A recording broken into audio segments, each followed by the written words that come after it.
President al-Assad stresses that the countries conspiring against Syria have used all their tools except for an intervention which is impossible for them to reach.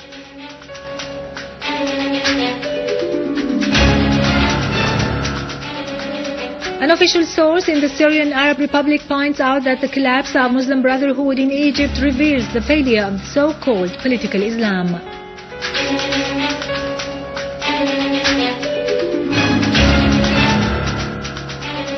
Egypt's Supreme Court chief is sworn in as an interim president and calls for early elections.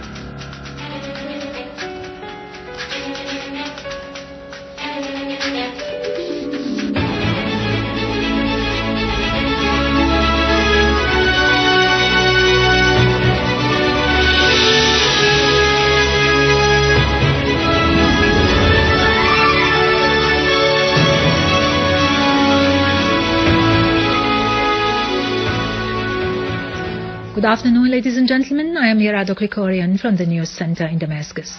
President Bashar al-Assad has affirmed that the experience of the Muslim Brotherhood in ruling Egypt had failed before it even started, because such kind of rule runs counter to people's nature, as it is wrong, and what is wrong will inevitably fall.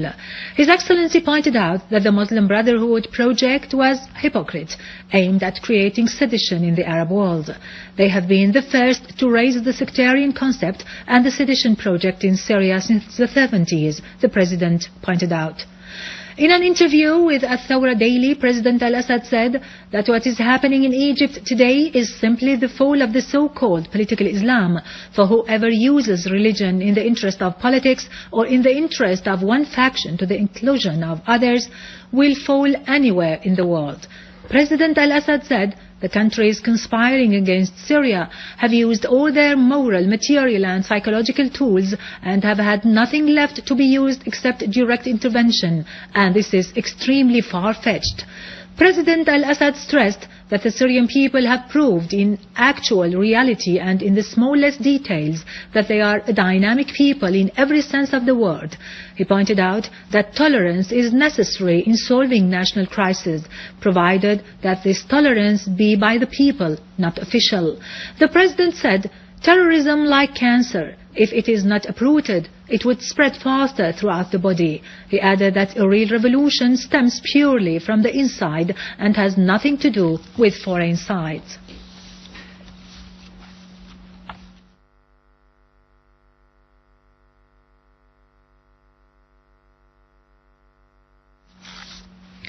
A Syrian official source has said Egypt witnessed yesterday a historical transformation that reflected the Egyptian people's deep awareness, adherence to their Arabism, rejection of foreign intervention in their national affairs, and opposition to any attempt to encroach on Egypt's sovereignty and rights.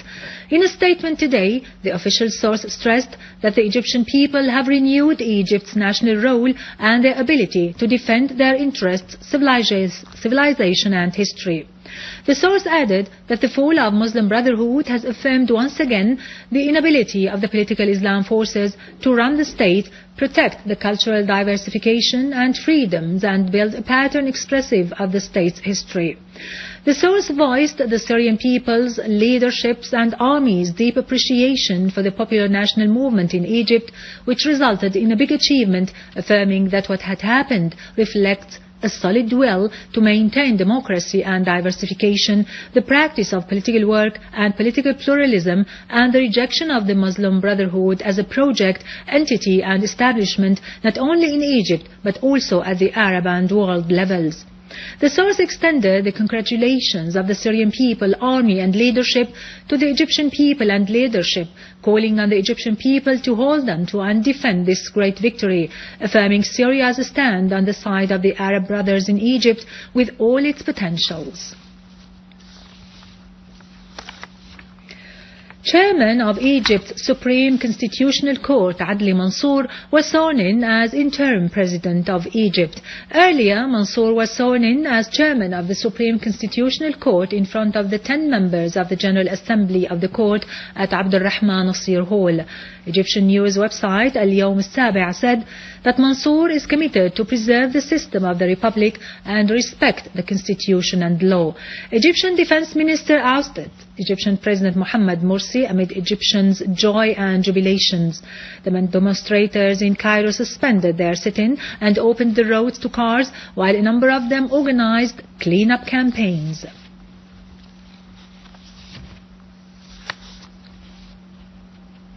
Head of the International Relations Committee at the Russian Duma Council, Alexei Pushkov, has said the events in Egypt have affirmed that the so-called Arab Spring did not result in democratic renovation, but in chaos in the region. He added in a statement that the Egyptian events indicated the absence of a rapid positive transition from a tyrannical regime to political democracy, and that such transition does not exist in Arab countries. This also shows that such process is very difficult, long and painful, and has its impact on the economic situation, Pushkov added.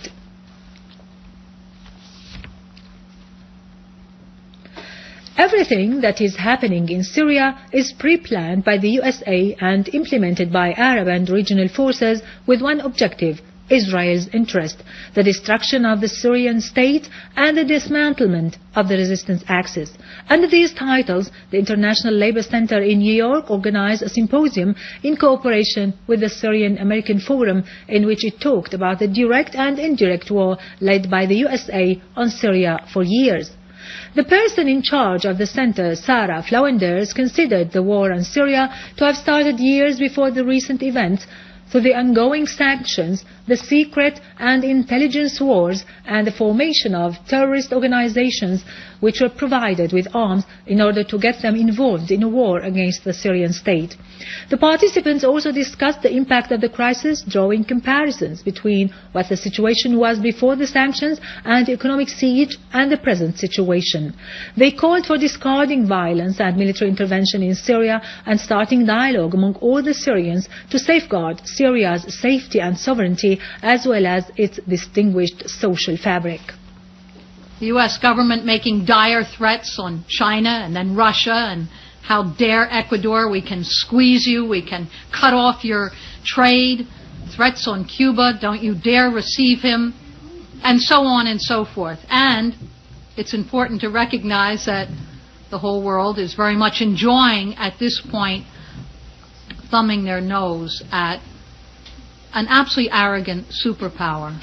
We think that the administration decision to arm the rebel is really short-sighted. But why?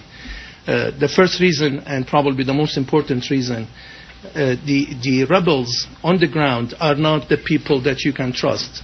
The American government speaks about some moderate and some extremists. On the ground, we don't see anybody except the extremists. Maybe those moderates are those people that sit in hotels in Turkey and somewhere else. Nevertheless, on the ground, we only see extremists that kill, and we only see the Islamists appearing in here and in there that think of Islam as a way of using a religion to get themselves into power. The U.S. is financing this war to save the people of Syria, and the people of Syria are the first and most extreme casualties of it. And I think that your presentation really brought that home.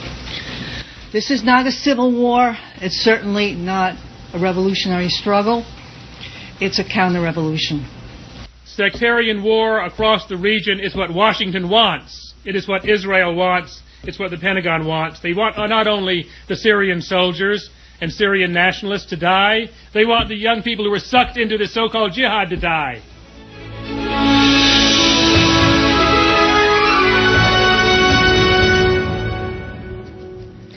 In the framework of targeting the national cadres, terrorists detonated an explosive device attached to the car of Assistant Minister of Labour Rakan Ibrahim in Zuqaq al-Jinn in al-Baramke area in Damascus. A police command source in the province told Sana reporter that the terrorist act caused the injury of Ibrahim, who was admitted to the hospital, and material damage in the car.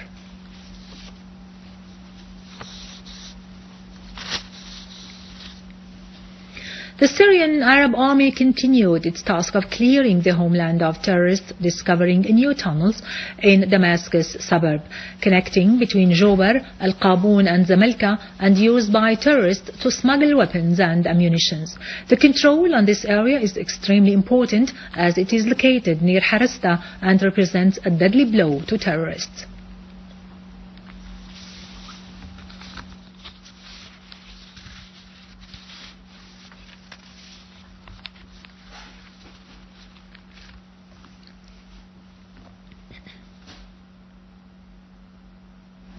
Now to latest business and market news, but after a short break.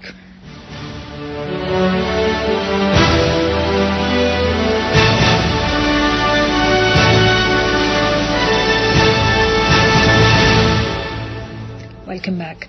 The Minister of Agriculture asserted the importance of the scientific researchers in the agricultural sector to increase the production and look for alternative solutions that achieve high revenues and improve the using of water. During a workshop in the ministry, the minister pointed out to the importance of developing the agricultural work and enhancing the cooperation with the establishment of the scientific research, in addition to focus on putting the mechanism to integrate with other sectors. The General Establishment for Cereals Processing and Trade has delayed taking any decision about the quantities of the important wheat until completion of marketing the current season. The establishment also noted that the stored quantities are estimated at 3 million tons of wheat. On the other hand, the Director General has affirmed that the establishment centres are receiving wheat for 2 months or more in order to present facilities to farmers. The Minister of Finance in Germany said that Turkey should not be joined to the European Union because it is not considered as a part of Europe, asserting Berlin's opposition of seeking Ankara to get the Union membership. On the other hand, Germany demanded to delay the talks which aim at discussing this issue as a response of the procedures taken by Turkey to suppress the protesters. The U.S. crude oil traded near the highest price in 14 months as U.S. stockpiles shrank the most this year, and the ouster of Egypt's president fanned concern unrest will disrupt Middle East oil supply. Futures were little changed after advancing for a third day yesterday, while U.S. crude inventories fell by 10.3 million barrels last week.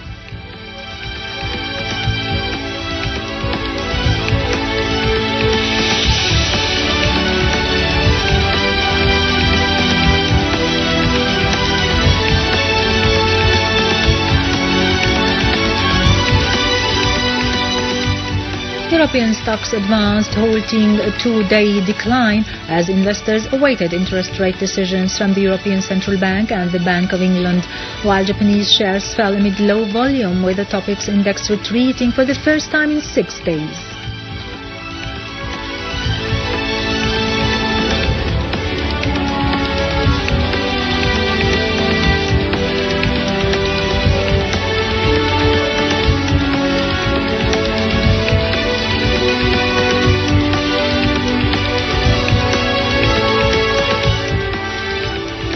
The Jewelers Assembly set the price of 21-carat gold at 7,800 Syrian pounds per gram, while the Rashadi golden coin was set at 56,800 Syrian pounds, and the English coin was set at 63,400 Syrian pounds.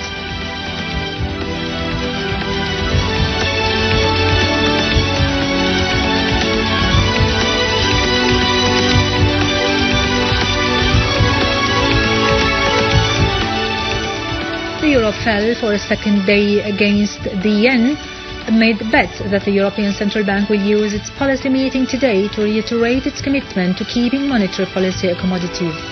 A 17-nation currency approached its weakest level for more than a month against the US dollar.